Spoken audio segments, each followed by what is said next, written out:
여러분, 장애인 학대 신고 의무자 제도에 대해 알고 계십니까? 장애인 복지법 제59조의 4에서는 장애인 복지시설 종사자, 의료인, 교사 등 가까이에서 장애인의 학대 위험을 쉽게 인지할 수 있는 직종의 사람들에게 장애인 학대를 알게 되거나 의심되는 경우 반드시 신고해야 할 의무를 부여하고 있습니다. 이 제도는 단순한 권고사항이 아닙니다. 장애인의 인권과 생명을 보호하기 위해 법으로 명확히 규정된 의무사항입니다. 장애인 학대를 인지하고도 신고하지 않는다면 장애인은 더 큰 학대 위험에 노출되며 신고 의무자에게도 법적 책임이 따릅니다. 여러분의 신고는 학대를 멈추게 하고 피해 장애인의 삶을 회복시키는 가장 중요한 출발점이 될 수 있습니다. 오늘 이 교육이 신고 의무자로서의 역할과 책임을 다시 한번 명확하게 이해하는 계기가 되기를 바랍니다.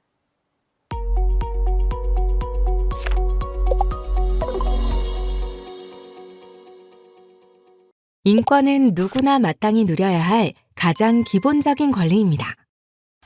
인권은 헌법과 우리나라가 가입 비준한 국제인권조약 및 관련 법에서 명시된 반드시 보장되어야 할 권리로 누구에게나 평등하게 적용됩니다.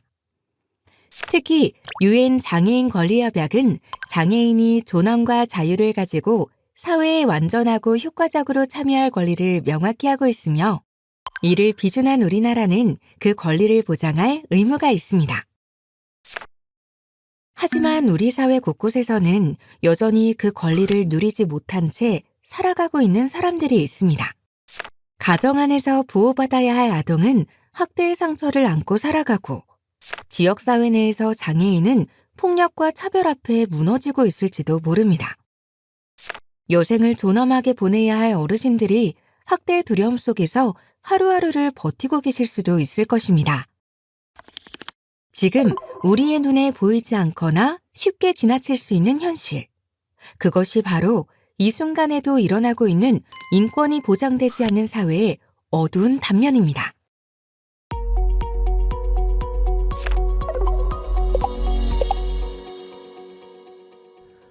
우리 사회에는 나이와 성별, 문화와 개성 등이 서로 다른 다양한 사람들이 함께 어우러져 살아가고 있습니다.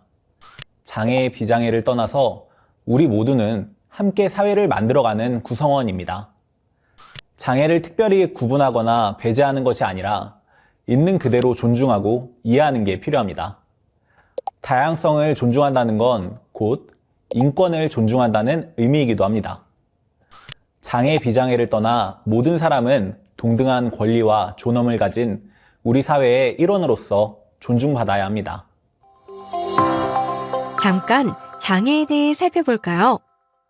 장애라는 용어는 우리가 일상생활에서 흔히 사용하지만 무엇이 장애인지 누구를 장애인이라고 할지 명확하게 규정하기는 쉽지 않습니다.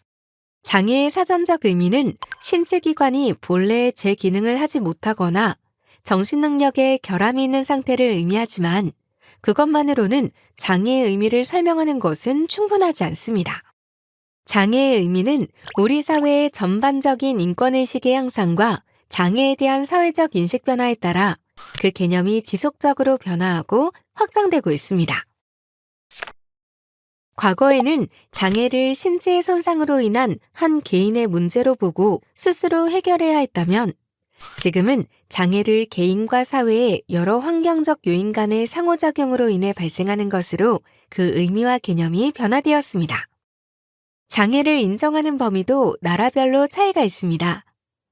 우리나라의 경우 장애인 등록제를 통해 장애를 인정하고 있지만 흔히 선진국이라고 불리는 국가에서는 사회의 문화적, 물리적, 제도적 장벽 등 환경적 요인과 개인의 신체적, 정신적 능력의 차이로 인한 상호작용으로 사회 참여 및 활동에 제약을 받는 경우도 장애로 인정하고 있습니다. 실례로 미국에서는 비만을 장애로 보고 있으며 또 스웨덴에서는 자국어를 못하는 외국 이민자를 장애인으로 보고 다양한 편의 제공과 복지 서비스를 지원하고 있습니다. 우리나라의 장애인에 대한 정의는 장애인복지법에 규정되어 있습니다.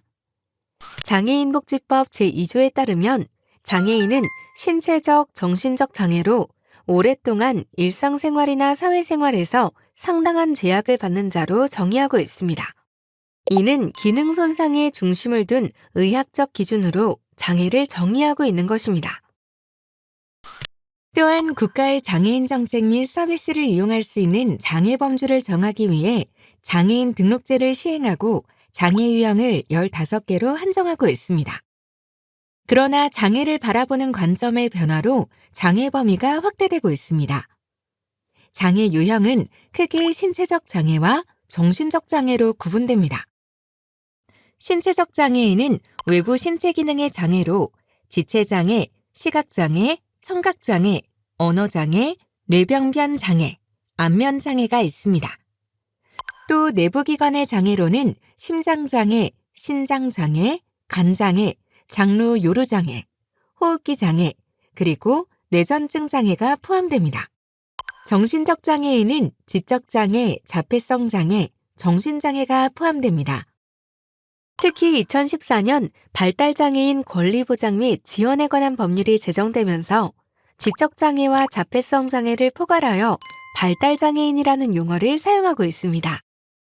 2021년부터는 장애 유형 15개 유형 중 장애 등록이 필요한 질환 및 손상에 대해 장애 인정 기준을 완화하여 장애 등록할 수 있도록 하고 있습니다. 예로 복합부위 통증 증후군, 복시, 백반증, 뚜렛장애 등이 포함됩니다. 그리고 2026년부터는 췌장장애가 포함되어 16개 장애 유형으로 확대됩니다. 그렇다면 우리나라의 장애인은 얼마나 될까요? 2024년 기준 장애인 등록 인구는 약 263만 명으로 전체 인구의 약 5.1%를 차지하고 있습니다. 장애 유형별 현황을 보면 지체장애 43.0%, 청각장애 16.8%, 시각장애 9.4%, 뇌병변장애 8.9%, 그리고 지적장애 8.9% 순으로 많은 비율을 차지하고 있습니다. 이 가운데 발달장애인 수는 점차 늘어나는 추세입니다. 과거에는 장애가 선천적인 원인이나 의료기술의 한계로 인해 발생하는 경우가 많았지만 최근에는 산업재해, 사고, 고령화로 인한 후천적 장애가 증가하면서 전체 장애 인구도 꾸준히 늘어나고 있습니다. 우리 사회에서 장애로 인해 발생하는 어려움은 무엇일까요? 어느 누구나 차별, 배제를 당할 때 어려움을 겪게 됩니다. 그리고 개개인마다 개인의 특성과 환경 등에 따라 경험하는 어려움이나 욕구는 다양합니다. 장애 유형별 어려움을 몇 가지 살펴보겠습니다. 특히 장애인이 가진 어려움은 사회적 지원이 제공되지 않아서 발생하는 장벽이라고 표현할 수 있습니다. 발달장애인은 인지기능, 의사소통, 상호작용 방법이 비장애인과 달라 대인관계나 사회생활에서 어려움을 겪을 수 있습니다. 정신장애인은 망상이나 환각, 사고와 기분의 장애로 인해 일상생활을 유지하기 어려울 수 있습니다. 청각장애인은 소리와 말을 듣는 청신경에 이상이 생겨 평형기능을 유지할 수 없어 의사소통이나 보행에 어려움이 있습니다. 뇌병변 장애인은 뇌성마비, 뇌졸중, 외상으로 인한 뇌 손상으로 걷기나 움직임, 일상생활 동작에 어려움을 겪습니다. 중요한 점은 장애인 개개인마다 경험하는 어려움, 사회적 장벽은 모두 다르다는 것입니다. 예를 들어 지체장애가 있다 하더라도 엘리베이터가 있으면 이동하는 데 어려움이 적어지지만 만약 계단만 있다면 이동에 제약을 받을 것입니다. 장애에 대한 기본 개념 잘 이해하셨나요? 그렇다면 실제 우리 사회에서 장애는 어떻게 인식되고 있을까요? 우리 사회에서는 여전히 장애를 결핍과 취약함으로 바라보고 있습니다. 장애가 있는 사람은 뭔가 부족하고 연약한 존재로만 여기고 있습니다. 이러한 인식은 장애인을 보호와 시혜의 대상으로 한정시키게 됩니다. 동등한 사회의 구성원이 아니라 늘 누군가의 도움이 필요한 존재로 만들고 있는 거죠. 하지만 문제는 거기서 멈추지 않습니다. 취약하다는 시선은 차별과 배제, 그리고 그 끝에는 학대라는 더 큰 문제로 이어지게 됩니다. 돌봄이라는 이름으로 행해지는 무시와 방치, 보호라는 명목 아래 이루어지는 폭력과 통제, 그 속에서 장애인은 권리와 존엄을 뺏기고 목소리를 내기조차 어렵게 됩니다. 하지만 장애는 결코 결핍이 아닙니다. 우리 사회의 다양성 속에 존재하는 한 모습이며 누구나 경험할 수 있는 삶의 일부입니다. 장애를 취약성으로만 바라보는 시선이 바뀔 때 비로소 장애인은 학대의 대상이 아닌 존중받는 동등한 사회의 구성원으로 설 수 있습니다. 장애에 대한 올바른 이해, 사실 그건 거창한 게 아니라 모두가 지녀야 할 기본적인 태도이며 모두가 더 평등하고 존중받는 사회로 가는 첫 걸음이 될 겁니다. 여러분은 장애에 대해 어떤 생각을 가지고 있나요?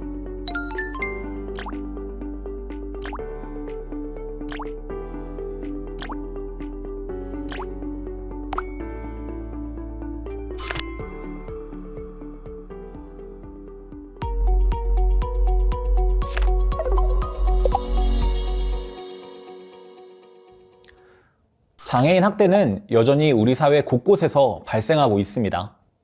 여러분은 혹시 우리 주변에서 장애인 학대가 얼마나 자주 일어나는지 알고 계신가요? 2024년 한 해 동안 전국의 장애인 권익옹호기관에 접수된 신고 건수는 6천 건에 달했습니다. 숫자로 보면 단순한 통계일 뿐이지만 그 안에는 고통받는 개인과 무너진 일상이 있습니다. 학대 행위자를 살펴보면 모르는 사람, 지인, 가족, 친인척, 심지어 부모와 같은 가장 가까운 이들까지 다양하게 포함되고 있습니다. 또한 사회복지시설이나 기관 종사자에 의한 학대 역시 적지 않게 나타나고 있습니다. 장애인 학대가 발생하는 장소도 다양합니다. 집, 직장, 상업시설, 사회복지시설, 병원, 학교뿐만 아니라 온라인을 통한 가상의 공간에서도 학대가 발생하고 있습니다. 즉, 장애인 학대는 특정한 공간에 국한되지 않고 일상 속 어디서든 일어날 수 있다는 걸 보여주는 겁니다. 학대의 유형 역시 신체적 학대에만 그치지 않습니다. 경제적 착취, 정서적 학대, 성적 학대, 그리고 유기와 방임까지 그 형태는 매우 다양합니다. 장애인 학대의 양상은 다르지만 공통된 점이 있습니다. 장애인 학대는 피해자의 존엄과 권리를 심각하게 침해한다는 사실입니다. 여기서 우리가 주의 깊게 볼 점은 학대를 당한 장애인의 대부분이 장애의 정도가 심한 장애인이라는 사실입니다. 중증 장애인은 전체 피해자의 94%로 그 중에서도 발달장애인의 피해가 두드러졌습니다. 특히 15개 장애 유형 중 지적 장애인의 학대 비율은 65%로 가장 높게 나타나고 있습니다. 즉, 인지와 의사소통의 어려움이 큰 발달장애인이 차별과 배제, 학대 같은 인권 침해에 더 많이 노출되고 있다는 뜻입니다. 그만큼 우리가 더 관심을 갖고 지켜봐야 할 장애 유형이기도 합니다.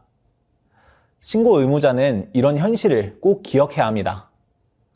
여러분도 어쩌면 장애인 학대를 목격했거나 누군가로부터 들은 적이 있을지 모릅니다. 이제 다양한 학대 피해 사례를 함께 보시면서 우리 주변에서 발생했지만 놓치고 있었던 학대는 없었는지 떠올려 보시기 바랍니다.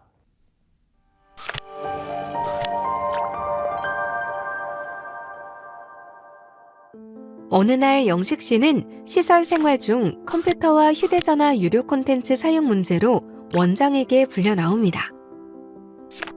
원장은 영식 씨를 훈육하겠다며 의자에 무릎을 꿇게 했습니다.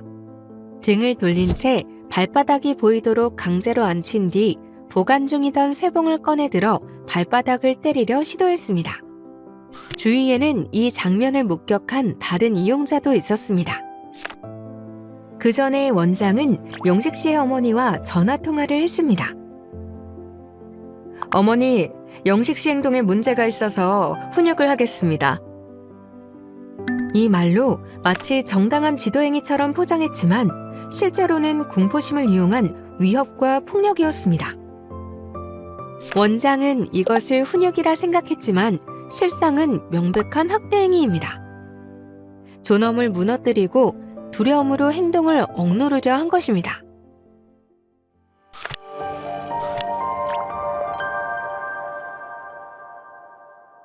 옥순 씨는 부모님을 일찍 여의고 성인이 되어서는 가족과도 멀리 떨어져 혼자 살아가고 있었습니다. 같은 동네에 사는 이모가 말했습니다. 네 돈은 내가 잘 관리해줄게. 믿고 의지할 수밖에 없었던 옥순 씨는 보조금 통장을 건네주었습니다. 하지만 이모는 통장을 넘겨받은 뒤 매달 입금되는 기초생활수급비와 장애인연금 대부분을 자신이 사용했습니다. 옥순 씨에게는 생활비라며 소액의 용돈만 건네주었을 뿐이었습니다. 결국 옥순 씨는 자신의 돈을 가지고도 자유롭게 쓰지 못한 채 자신의 경제권을 착취당했습니다. 이 사건은 단순한 가족 간의 문제가 아닙니다. 경제적 착취이자 명백한 인권 침해입니다.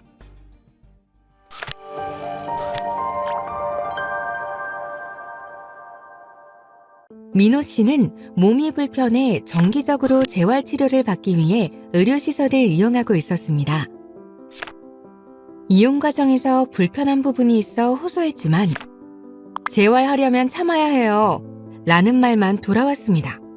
심지어 일부 직원은 민호 씨의 발음을 제대로 이해하지 못하겠다며 발음이 이상해 라며 조롱 섞인 웃음을 보이기도 했습니다.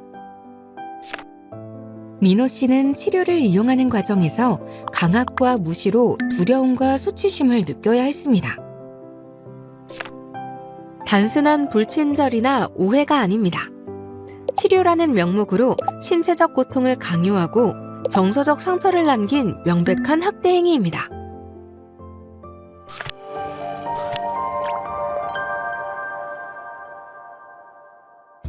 민재군은 일반 학급에 다니고 있었지만 수업 속에서 그는 점점 고립되어 갔습니다. 수업을 담당하는 교사는 의사소통의 어려움을 이유로 민재군을 교실 뒤편에 앉히고 수업 참여를 적극적으로 이끌지 않았습니다. 과제를 내줄 때도 해도 되고 안 해도 된다고 이야기했으며 친구들과 어울릴 수 있는 기회 역시 주어지지 않았습니다.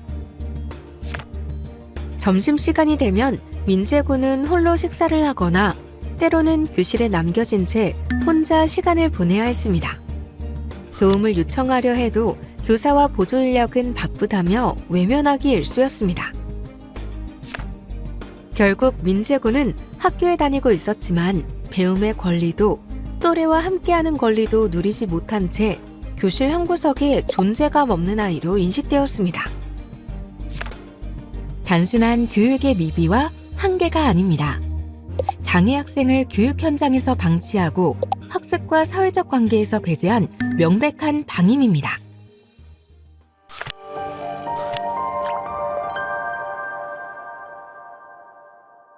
지혜 씨는 평소 낯을 가렸지만 친절하게 다가오는 동네 지인을 믿고 따르곤 했습니다. 어느 날 한 지인이 말했습니다. 같이 놀자. 맛있는 거 사줄게. 지혜 씨는 자연스럽게 그의 집으로 따라갔습니다.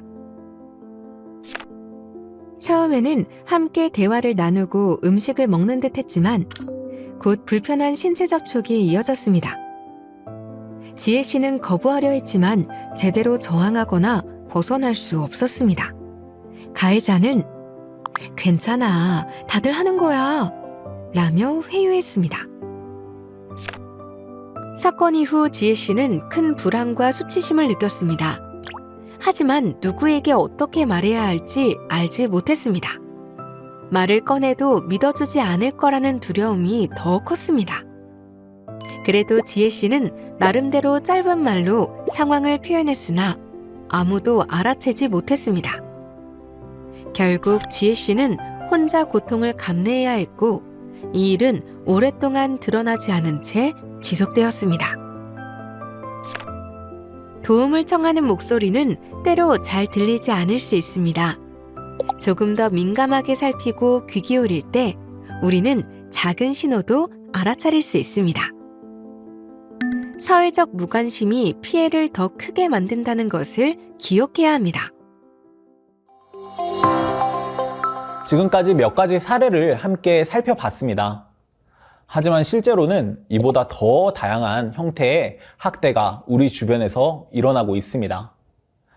혹시 여러분은 이런 상황을 직접 목격한 적이 있으신가요?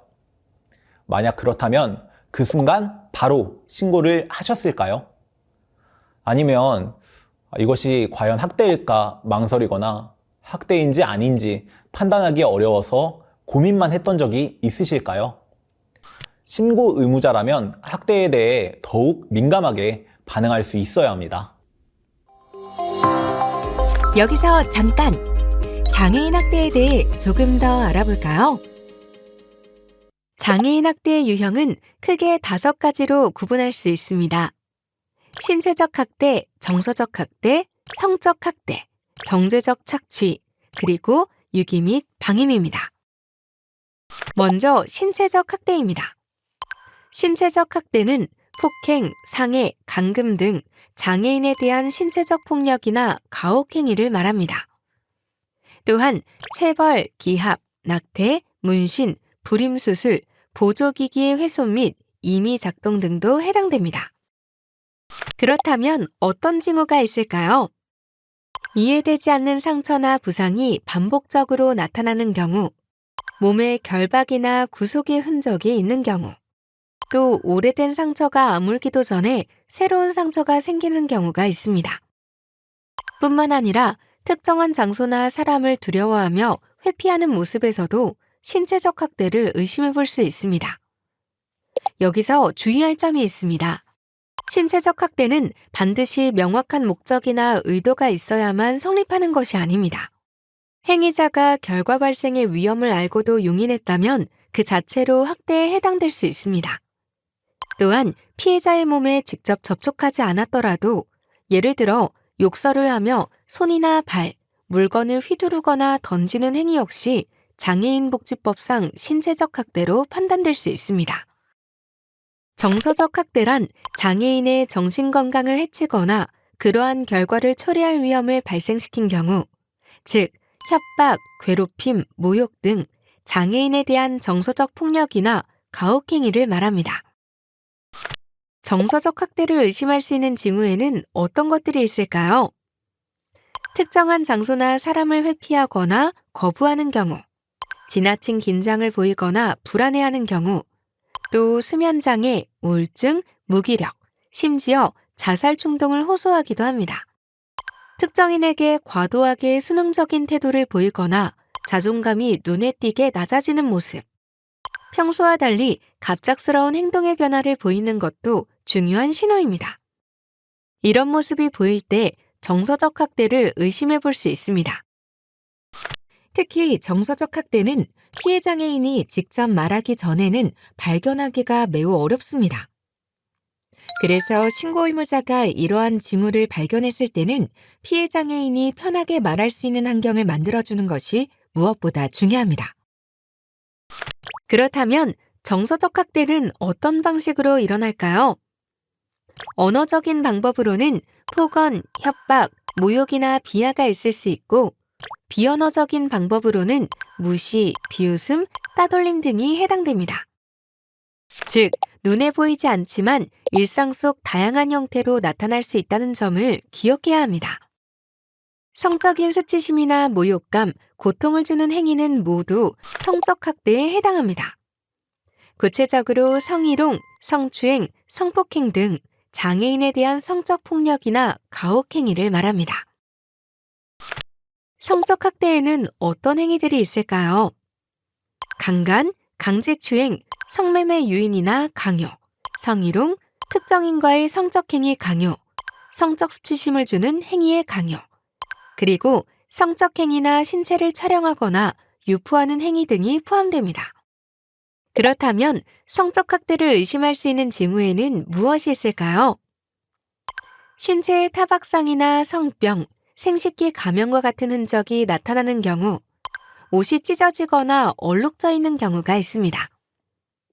또한 성적 행동의 갑작스러운 변화, 반복적인 성적 표현, 나이에 맞지 않는 성적 지식이나 행동 역시 중요한 신호입니다. 성적 학대는 신체적 학대와 정서적 학대가 함께 동반되는 경우가 많습니다. 따라서 빠른 발견과 대응이 매우 중요합니다. 최근에는 인터넷 방송에 장애인을 출연시켜 선정적인 콘텐츠를 만드는 사례도 발생하고 있습니다. 이것은 분명한 장애인 학대이며 성적 학대에 해당합니다. 그렇다면 피해자가 성적 행위에 대해 거부 의사를 명확히 하지 않았다면 성적 학대일까요? 네, 성적 학대입니다. 피해자가 장애로 인해 자기 결정권을 행사하기 어렵다면 거부 의사를 보이지 않았거나 고통을 드러내지 않았더라도 성적 학대에 해당할 수 있습니다. 특히 성적 학대는 피해자의 장애 유형과 장애 수준, 피해 당시의 상황, 그리고 행위자와 피해자의 관계까지 종합적으로 고려해 판단해야 합니다. 경제적 착취란 무엇일까요? 장애로 인한 취약성을 이용하여 장애인의 재산, 노동력의 착취, 재산적 권리의 침해 등 장애인에게 경제적인 손해를 입히는 행위를 말합니다. 특히 장애인 학대에서 두드러지게 많이 발생하는 유형입니다. 그렇다면 경제적 착취의 대상이 되는 재산은 어떤 것들일까요? 장애인이 가진 현금이나 물건, 부동산뿐 아니라 기초생활수급비, 장애인연금, 장애수당과 같은 공적 급여까지 모두 포함됩니다. 즉, 재산적 가치가 있는 권리라면 전부 해당되는 것입니다. 그럼 구체적으로 어떤 사례들이 있을까요? 일을 시키고 임금을 주지 않는 경우, 보증을 서기하거나 명의를 도용해 빚을 지게 하는 경우, 폭행이나 협박, 기망을 통해 부당한 계약을 체결하게 하거나 권리를 포기하게 만드는 경우도 있습니다. 장애인을 속여 보험에 가입시킨 뒤 보험금을 가로채는 행위, 또는 급여 관리자가 장애인에게 지급된 공적 급여를 무단으로 사용하는 행위도 모두 경제적 착취에 해당합니다. 그렇다면 왜 우리는 이런 상황을 알아차리지 못할까요? 바로 경제적 착취가 잘 드러나지 않기 때문입니다. 그렇다면 언제 경제적 착취를 의심해 볼 수 있을까요? 예를 들어 일을 하고 있음에도 정당한 급여를 받지 못하거나 정기적인 수입이 있음에도 생활이 어려운 경우, 또는 돈을 지불할 여력이 있는데도 청구서가 미납되어 있거나 본인이 알지 못하는 대출 내역, 설명할 수 없는 금융거래나 계약서가 발견된다면 이런 것들이 모두 경제적 착취를 발견할 수 있는 중요한 신호입니다. 유기와 방임이란 무엇일까요? 유기는 보호 의무가 있는 사람이 장애인을 보호하지 않고 버리는 것을 말합니다. 방임은 보호 의무자가 기본적인 보호나 치료 등을 소홀히 하는 행위를 뜻합니다. 그렇다면 어떤 징후에서 유기와 방임을 의심해 볼 수 있을까요? 저체중이나 전신 쇠약, 치료가 필요한 건강 상태, 신체와 의복, 주거 공간의 위생이 불량한 경우, 또는 부적절한 거주 환경, 계절에 맞지 않는 옷차림 역시 중요한 신호가 됩니다.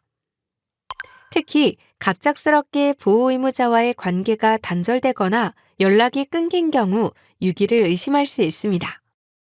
또 보호 의무자가 치료나 복지 서비스, 교육 서비스 제공을 거부할 때는 방임의 가능성을 살펴야 합니다. 그렇다면 우리는 누구나 유기나 방임의 행위자가 될 수 있을까요? 그렇지 않습니다. 유기와 방임은 반드시 보호 의무자의 행위일 때만 학대로 인정됩니다. 보호 의무자에는 가족뿐만 아니라 법률에 따른 법정 대리인, 복지시설 종사자, 활동 지원사, 동거인, 고용주 등 사실상 장애인을 보호, 감독하는 사람도 포함됩니다. 현재는 보호 의무자의 유기와 방임만이 학대 행위로 인정되고 있습니다. 지금까지 학대의 유형과 그 유형별 징후들을 살펴보았습니다. 그런데 중요한 것은 현실에서 발생하는 학대는 대부분 한 가지 유형의 학대 형태로만 나타나지 않습니다. 신체적 학대와 정서적 학대, 혹은 신체적 학대와 성적 학대, 경제적 착취와 방임처럼 두 가지 이상이 동시에 겹쳐 발생하는 경우가 많습니다. 그리고 이러한 학대는 빠르게 발견되고 신고되지 않는다면 상당한 기간 동안 지속됩니다. 그만큼 학대 피해 장애인이 겪는 고통은 우리가 단순히 상상하는 수준을 훨씬 넘어섭니다. 몸의 상처뿐만 아니라 마음의 상처까지 삶 전반을 무너뜨릴 정도로 깊고도 심각한 고통을 겪을 수 있습니다.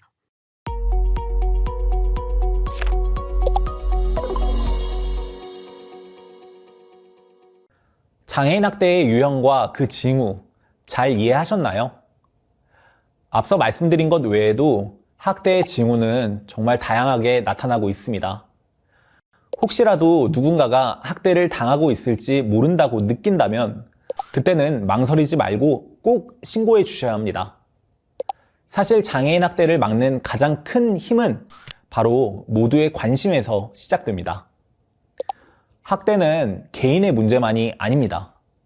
장애인을 다르게 보는 차별적인 시선, 학대를 가볍게 여기는 사회 분위기, 부족한 제도와 서비스, 이 모든 것들이 얽혀서 학대를 만들어내고 있는 거죠. 그렇다면 학대를 당한 장애인에게는 어떤 일이 생길까요? 눈에 보이는 상처만 남는 게 아닙니다. 가장 먼저 존엄이 무너집니다. 존재 자체가 존중받지 못한다고 느낄 때 사람은 스스로를 가치 없는 존재로 여기게 됩니다. 그리고 관계가 무너집니다. 믿었던 가족이나 보호자가 가해자가 되는 순간 신뢰는 산산조각나고 사회적 고립은 더 깊어집니다. 결국 그렇게 삶 전체가 흔들리게 됩니다. 일상은 불안으로 채워지고 자존감은 무너지고 미래를 꿈꾸는 힘조차 잃게 되는 겁니다. 그래서 학대는 존엄과 관계, 삶을 송두리째 무너뜨리는 심각한 인권 침해입니다. 법에서도 이는 범죄로 명확하게 말하고 있습니다. 장애인 복지법 제59조에서는 9개의 금지 행위를 명시하고 있습니다.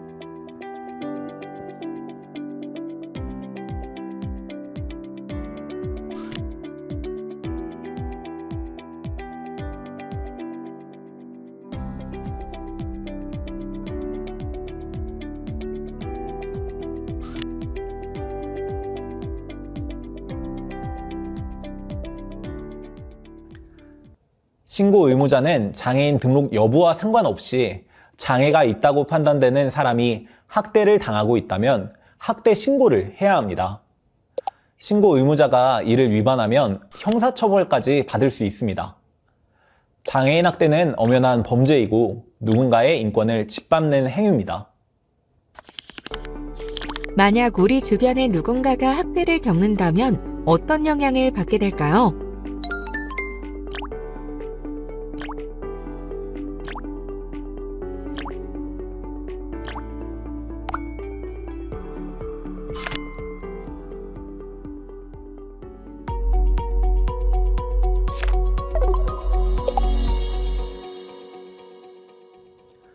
여러분은 장애인 학대 신고 의무자입니다. 우리 사회는 장애인 학대를 예방하고 또 학대가 발생했을 때 빠르게 지원하기 위해 신고 의무자 제도를 운영하고 있습니다. 그렇다면 신고 의무자란 누굴까요? 학대 정황을 직접 목격했거나 학대가 의심되는 상황을 알게 됐을 때 반드시 신고해야 하는 사람을 말합니다. 장애인복지법 제59조의 4에서는 누구든지 장애인 학대나 성범죄를 알게 되면 장애인 권익공호기관이나 수사기관에 신고할 수 있고 특히 직무상 알게 된 경우에는 지체 없이 신고하도록 명시하고 있습니다. 즉, 장애인 학대 신고는 모든 사람이 할 수 있으며 그중 신고 의무자의 의무적인 신고를 명시하고 있습니다.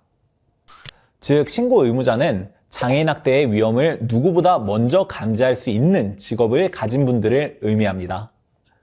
이런 직군에 종사하는 분들에게는 학대 사실을 알게 되거나 의심이 생기면 반드시 신고해야 하는 법적 의무가 주어집니다. 그리고 꼭 기억해야 할 점이 하나 더 있습니다.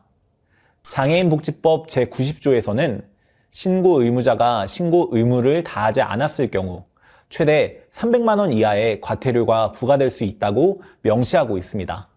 즉, 장애인 학대나 성범죄 사실을 알게 되었다면 망설이지 말고 반드시 신고해야 한다는 거죠. 그리고 또 하나 중요한 점이 있습니다. 바로 신고 의무자가 오히려 장애인을 학대한 경우인데요. 이때는 장애인복지법 제88조의 2 가중처벌 규정에 따라 원래 받아야 할 형벌보다 형량이 절반까지 더 무겁게 처벌됩니다. 신고 의무자에게 주어진 의무와 역할 꼭 잊지 말고 기억해 주시기 바랍니다. 학대 피해자들의 경우 그루밍, 가스라이팅, 인지기능 저하 등으로 자신이 학대 피해자라는 걸 인지하지 못하거나 자신이 피해를 당했다는 걸 신고하는 것을 노출하기 꺼리는 면이 있어서 적극적으로 신고하기 어려운 점이 있습니다. 구체적으로 가해자와 가까운 관계이거나 계속 관계를 맺고 있는 경우 보호자에게 피해 사실이 알려지는 걸 두려워하는 경우 등이 있습니다. 또한 학대는 은폐되거나 장기화되거나 재발되는 경우가 많습니다. 그러므로 신속한 신고가 피해를 조기에 종식시키거나 2차 피해를 예방하게 할 수 있습니다. 따라서 의심 상황이라도 주변의 조기 발견과 적극적인 신고가 무엇보다 중요합니다. 여기서 잠깐! 신고 의무자 제도에 대해 조금 더 알아볼까요? 장애인복지법 제59조의 4 장애인 학대와 장애인 대상 성범죄 신고 의무와 절차에 관한 조항에서는 이렇게 명시하고 있습니다. 누구든지 장애인 학대나 장애인 대상 성범죄를 알게 된 경우 장애인 권익 공호기관 또는 수사기관에 신고할 수 있으며 특정한 직무를 수행하는 종사자는 더 엄격한 의무가 주어집니다. 그리고 이 조항에서는 신고 의무자 직군을 구체적으로 명시하고 있는데 자세히 살펴보겠습니다.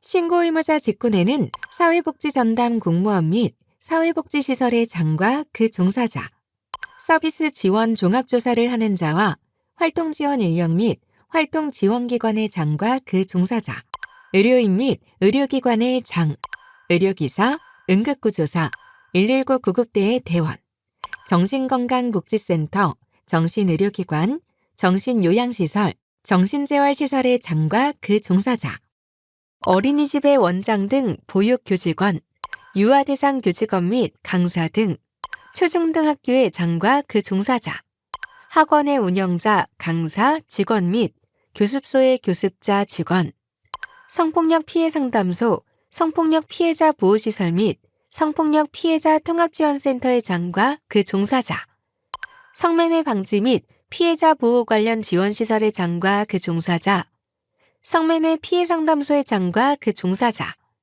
가정폭력 관련 상담소의 장과 그 종사자, 가정폭력 피해자 보호시설의 장과 그 종사자, 건강가정지원센터 및 가족센터의 장과 그 종사자, 다문화 가족지원센터의 장과 그 종사자, 아동권리보장원 및 가정위탁지원센터의 장과 그 종사자, 한부모 가족복지시설의 장과 그 종사자, 청소년 시설의 장과 그 종사자, 청소년 단체의 장과 그 종사자, 청소년 보호 재활센터의 장과 그 종사자, 장기요양 요원 및 장기요양 인정 신청에 조사를 하는 자, 장애인 평생교육시설의 장과 그 종사자, 그리고 2026년 5월부터는 특별교통수단 운행기관의 장과 운전자, 장애인 직무수행을 지도하는 자, 근로지원인, 상시종사자 30인 이상인 사회서비스 제공기관 장과 그 종사자도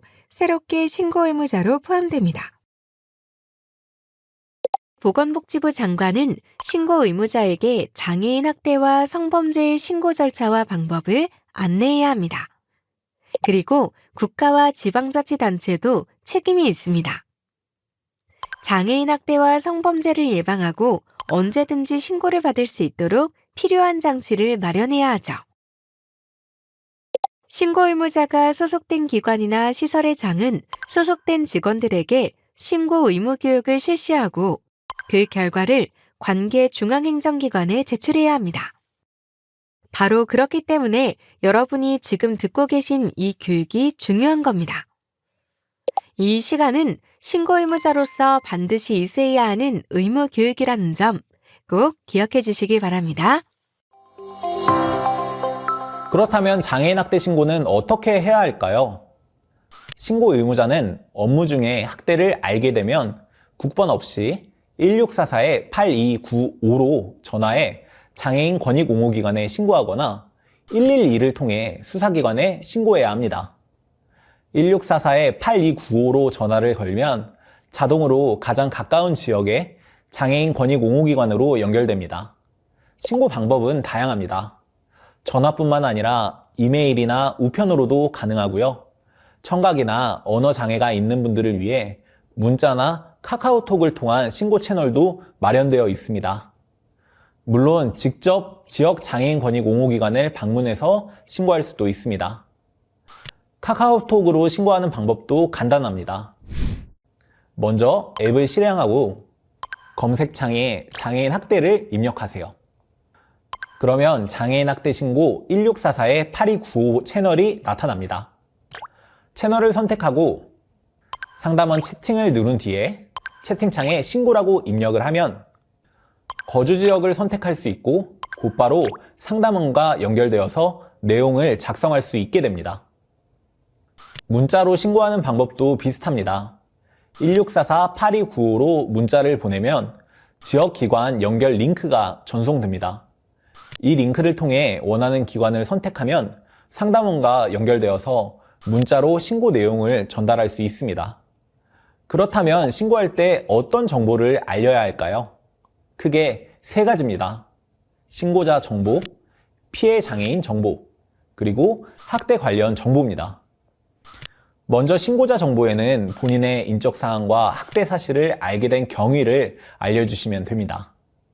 다음으로 피해 장애인 정보에는 이름, 주소, 장애 유형과 정도, 연락처, 그리고 피해 장애인의 현재 상황을 알려주시면 됩니다. 마지막으로 학대 관련 정보에는 학대가 어떻게 발생했는지 구체적인 내용을 전달해 주시면 됩니다. 여기서 중요한 점은 반드시 모든 정보를 다 알아야 신고할 수 있는 건 아니라는 겁니다. 피해자를 만날 수 있도록 알고 있는 범위 내에서 파악 가능한 내용을 정확히 전달하는 것, 그것만으로도 충분합니다. 신고자의 신분 등 인적사항은 익명으로 할 수 있습니다. 정보가 부족하다고 해서 신고를 주저하실 필요는 없습니다. 또한 신고할 때 제공된 정보는 피해 사실 확인과 피해 장애인 보호 및 지원에만 사용이 되며 그 외의 목적으로는 절대 활용되지 않습니다. 혹시 신고했을 때 내 신분이 드러나거나 불이익이 생길까봐 망설여지신 적이 있나요? 걱정하지 않으셔도 됩니다. 장애인 학대와 관련해 신고를 한 분들은 법에 따라 철저히 보호받습니다. 장애인복지법 제59조의 6은 특정 범죄 신고자 등 보호법 제7조부터 제13조까지의 규정을 준용해 신고인을 보호할 수 있도록 하고 있습니다. 또한 장애인복지법 제59조의 5에 따라 장애인 학대나 성범죄를 신고했다는 이유로 어떠한 불이익도 주어서는 안 되며 이를 어길 경우 처벌까지 받게 되는 겁니다. 그렇다면 불이익 조치에는 어떤 것들이 있을까요? 일자리를 잃게 만드는 조치, 부당한 인사 발령, 임금 차별, 근무 조건에서의 불이익 등이 모두 해당이 됩니다. 혹시라도 이런 상황을 겪으셨다면 장애인 권익옹호기관에 상담을 요청하거나 국민권익위원회 불이익 조치 금지 신청 등이 가능합니다.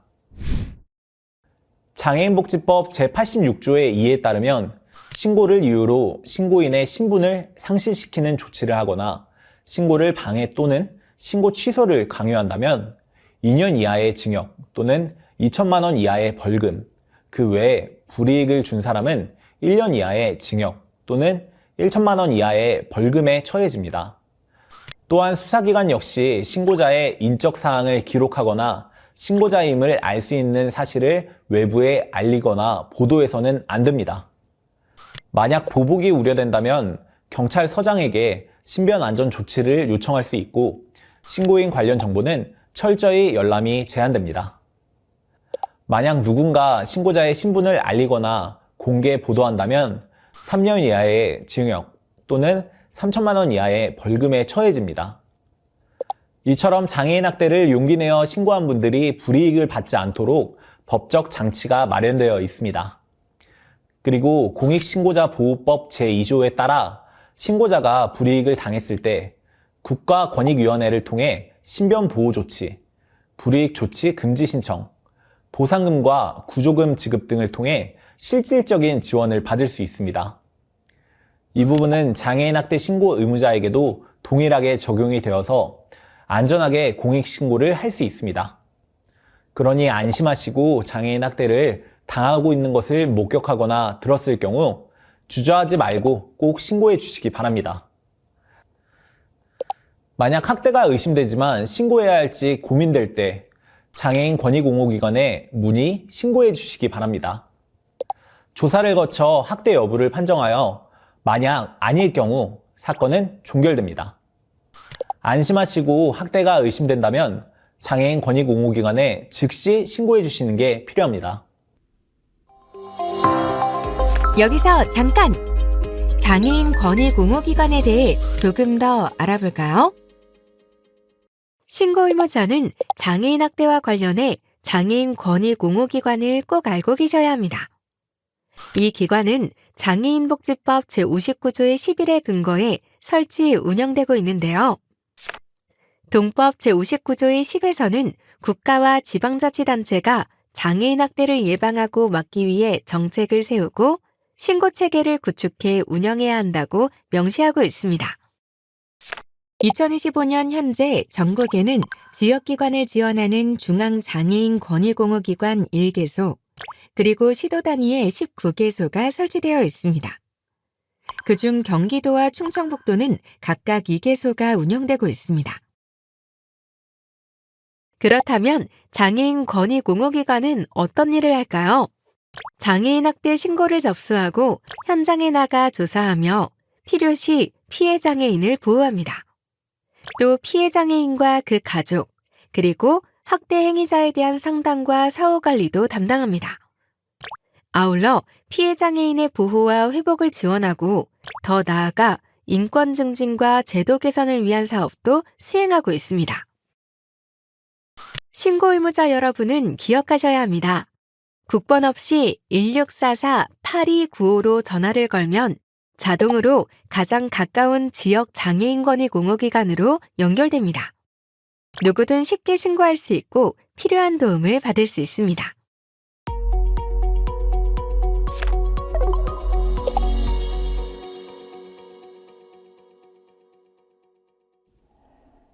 장애인 학대 사례가 발생했을 때 신고 의무자가 신고를 하면 장애인 권익옹호기관은 어떻게 대응할까요?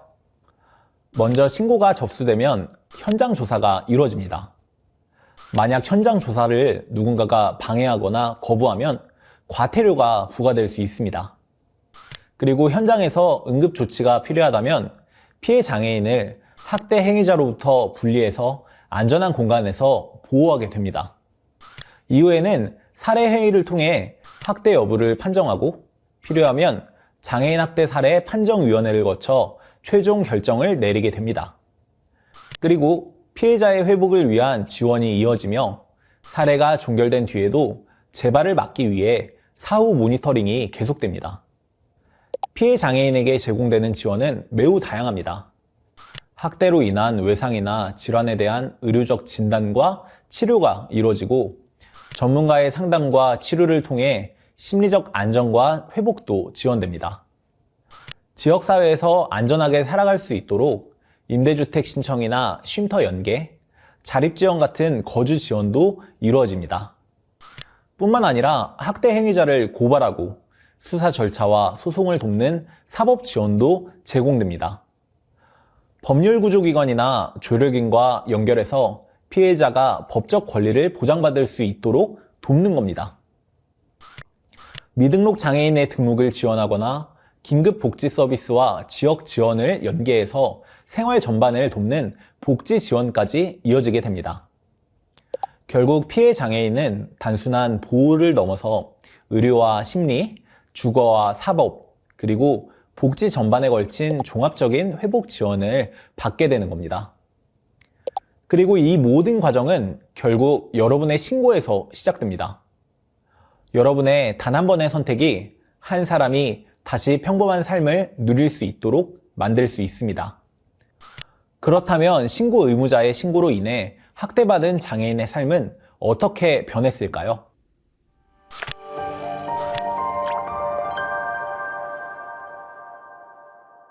(22세) 지적장애인 수빈 씨는 수년간 가족으로부터 신체적 학대를 당하며 두려움과 상처 속에 살아왔습니다.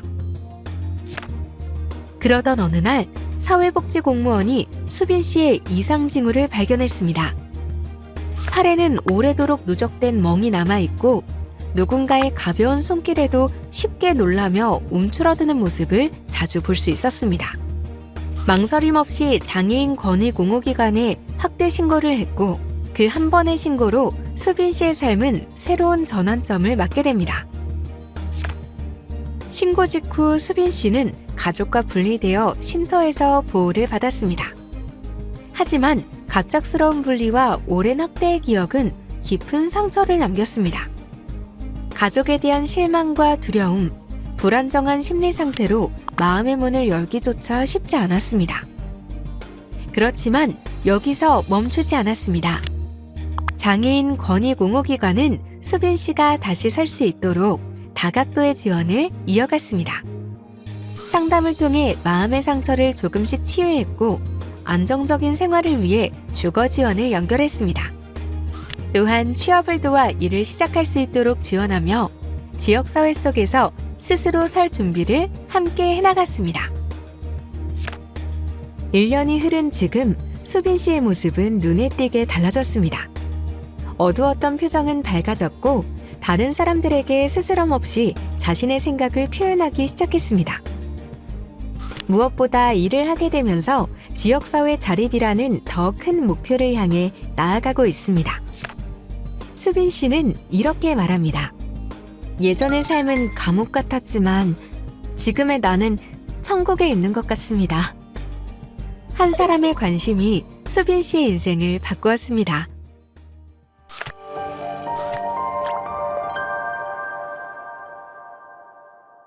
(35세) 저시력 시각장애인 경준 씨는 지역의 작은 공장에서 묵묵히 일하며 성실하게 살아가고 있었습니다.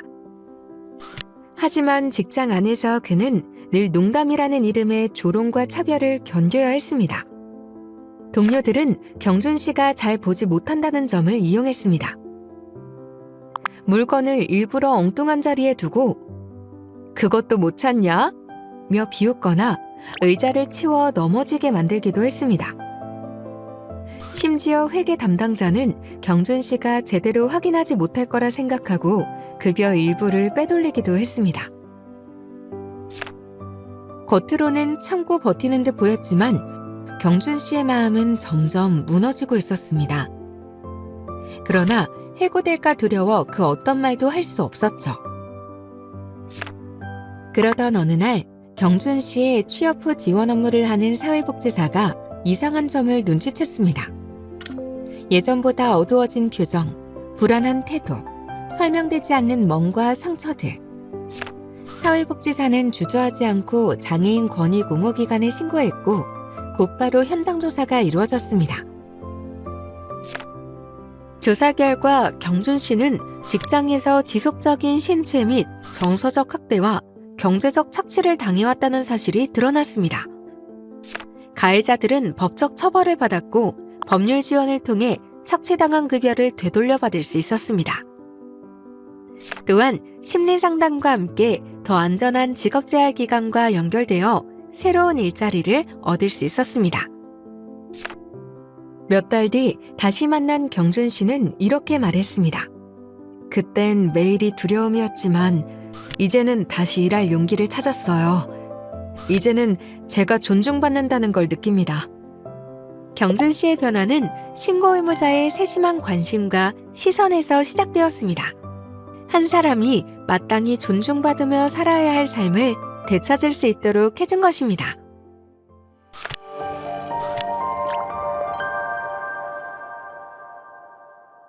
(25세) 지체장애인 미래 씨는 활동지원사의 지원을 받으며 생활하고 있었습니다. 겉으로는 평범한 하루를 살아가는 듯 보였지만 미래 씨의 마음 한쪽에는 말 못할 불안이 자리 잡고 있었습니다. 얼마 전 SNS에서 알게 된 친구가 다급히 돈을 빌려달라 부탁했고 안타까운 마음에 50만 원을 건넸습니다. 하지만 약속된 날이 지나도 돈은 돌아오지 않았습니다. 그뿐 아니라 친구의 요구는 점점 더 과감해졌습니다. 휴대전화를 새로 개통해달라거나 대출을 함께 진행하자는 위험한 부탁까지 이어졌습니다. 이 사실을 알게 된 건 활동 지원사였습니다. 우연히 대화를 나누던 중 미래 씨가 돈을 빌려주고 돌려받지 못했다는 이야기를 털어놓은 것입니다. 확실한 증거는 없었지만 이상한 낌새를 느낀 활동 지원사는 곧바로 장애인 권익옹호기관에 신고했습니다. 조사 결과는 충격적이었습니다. 단순히 현금을 빌려준 것에 그치지 않고 휴대전화 신규 개통과 대출까지 시도한 정황이 확인된 것입니다. 다행히 신속한 개입으로 대출금 지급은 중단될 수 있었고 휴대전화 개통 현황도 파악한 뒤 경찰의 고발 조치가 이루어졌습니다. 활동지원사의 빠른 신고 덕분에 눈에 보이는 피해뿐 아니라 숨어있던 추가 피해 사실까지 밝혀낼 수 있었고 무엇보다 피해 확산을 막을 수 있었습니다. 며칠 뒤 안정을 되찾은 미래 씨는 이렇게 말했습니다. 만약 더 늦게 알았다면 정말 큰일 날 뻔했어요. 지금은 안심이 돼요. 소가리만 하고 있었는데 나를 관심 있게 지켜봐주는 사람이 있다는 게 큰 힘이 됩니다. 한 사람의 신고가 학대를 예방하거나 피해가 확산되는 것을 막을 수 있습니다. 지금까지 만나본 사례들 어떠셨나요? 신고 의무자의 한 번의 신고가 누군가의 인생을 바꾸는 힘이 된다는 걸 보셨을 겁니다. 학대 신고는 단순히 법에서 정한 의무가 아니라 누군가의 존엄을 지켜내고 무너진 삶을 다시 세워주는 중요한 출발점입니다. 혹시 주변에서 학대가 의심되는 순간을 마주한다면 망설이지 말고 신고해 주시기 바랍니다. 여러분의 신고가 누군가에게는 다시 살아갈 용기를 주는 것과 같습니다. 여러분은 장애인 학대 신고 의무자입니까?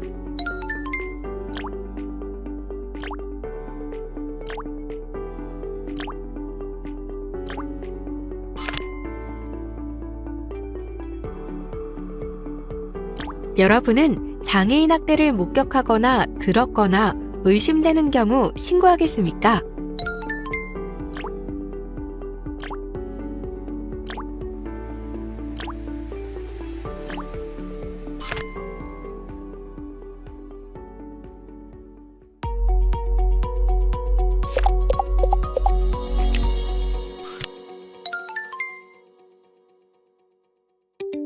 자, 지금까지 학습한 주요 내용 중 반드시 기억하셔야 하는 내용을 질의응답을 통해 정리해볼까요?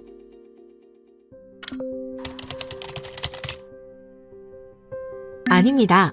장애인복지법 제59조의 4에 따르면 누구든지 장애인 학대나 장애인 대상 성범죄 사실을 알게 된 경우에는 장애인 권익옹호기관이나 수사기관에 신고할 수 있습니다.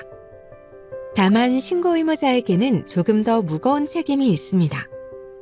직무상 장애인 학대 및 장애인 대상 성범죄 사실을 알게 된 경우 지체 없이 신고해야 하며 이를 이행하지 않으면 장애인복지법 제90조에 따라 300만 원 이하의 과태료가 부과될 수 있습니다. 또 한 가지 중요한 점, 만약 신고 의무자가 스스로 학대 행위를 저질렀다면 장애인복지법 제88조의 2에 따라 형량이 절반까지 가중처벌됩니다.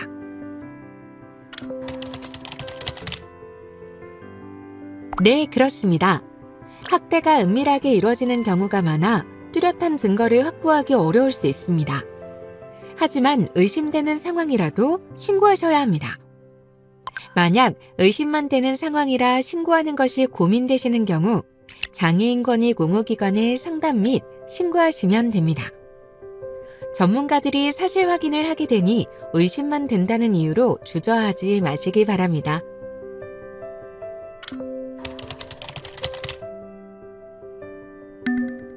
전혀 걱정하지 않으셔도 됩니다. 장애인복지법, 특정범죄 신고자 등 보호법, 공익신고자 보호법에 따라 신고자는 법적으로 철저히 보호받습니다. 신분이 노출되거나 불이익을 받지 않도록 보장되고 만약 이를 위반할 경우 처벌까지 이루어집니다. 또한 공익신고자 보호법에 따라 신고자가 불이익을 당했을 때 보상금과 구조금 제도 등을 통해 실질적인 지원을 보장합니다. 이처럼 신고 의무자에게도 동일하게 제도가 적용되어 안전하게 공익신고를 할 수 있습니다.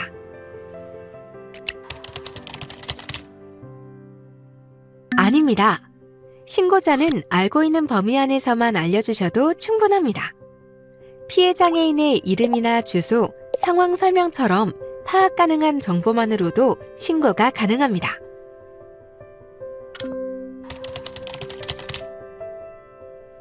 장애인 권익 공호기관이 현장 조사와 응급보호를 실시하고 피해 장애인의 회복을 위한 의료, 심리, 법률, 복지 지원 등을 연계합니다. 신고는 단순한 알림이 아니라 피해 장애인을 보호하고 회복할 수 있는 첫걸음이 됩니다.